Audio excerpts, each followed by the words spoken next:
Assim que criou os animais, Deus colocou todos eles juntos numa floresta. Para não interferir na administração da floresta, Deus disse que eles, democraticamente, votassem em quem deveria administrar a floresta.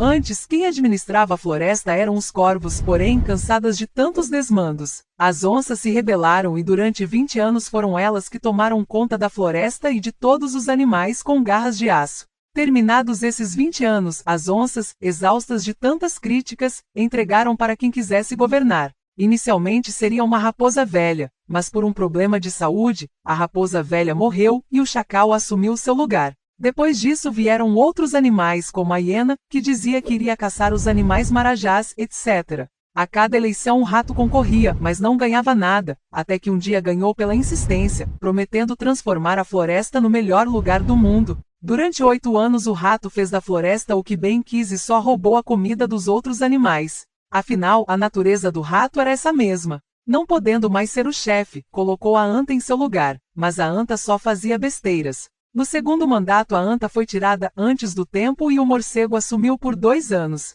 Acusado de todos os roubos e comprovado que havia roubado, o rato foi preso. Mas a vida do rato não era tão ruim. Vez ou outra recebia a visita da galinha, que tinha um cérebro pequeno e só servia mesmo para abate. Vieram novas eleições. Os animais cansados de tantos anos de roubalheira votaram no leão, que ganhou de lavada. Assumiu a floresta para descontentamento dos jumentos, burros, mulas, pacas e hienas que ainda apoiavam cegamente o rato, mesmo sabendo que ele havia roubado. É que o rato, durante a sua gestão, dava caroços para esses animais, enquanto os frutos mesmo iam para os seus amiguinhos ratos também. O leão começou a mudar a floresta. A comida não desaparecia, muitas modificações foram feitas e a floresta avançava. Mas isso causou descontentamento nos outros ratos, que então armaram uma armadilha contra o leão. Pediram a 9 abutres que dessem um jeito de inocentar o rato, e assim eles fizeram. O rato saiu da gaiola se dizendo o animal mais santo da floresta. Os jumentos, os burros, as mulas, as pacas e os veados fizeram uma grande festa.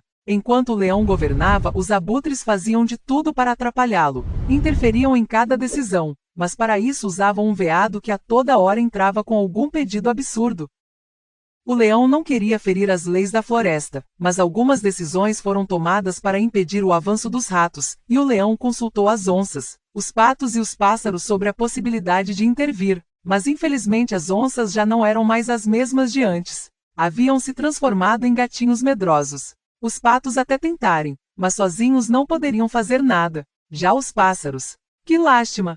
Não havia entre eles um líder que tivesse a coragem de uma águia, e não passavam de pombos daqueles que cagam tudo, não cantam e só enchem o saco. O líder das aves era uma avestruz que enterrou a cabeça num buraco no chão. Deixaram o leão sozinho. Enquanto isso, os canários cantores e os pavões, acostumados à vida fácil e a receberem os alimentos de graça, faziam propaganda contra o leão, ajudados pelos papagaios. Novas eleições vieram. Os abutres deram um jeitinho de manipular o resultado, e o rato foi eleito o rei da floresta novamente. E ai de quem falasse alguma coisa. Um dos abutres mandava prender na mesma hora. Instalou-se uma ditadura na floresta, para a tristeza e indignação da maioria da fauna, com exceção dos burros, antas, mulas, piranhas, ratos, papagaios, corvos, serpentes, abutres e pacas. O leão triste foi para uma floresta distante. Enquanto isso, o rato voltou a roubar como nunca. Colocou todos os animais que haviam colaborado com ele na sua administração, e esses eram os que mais faziam besteiras.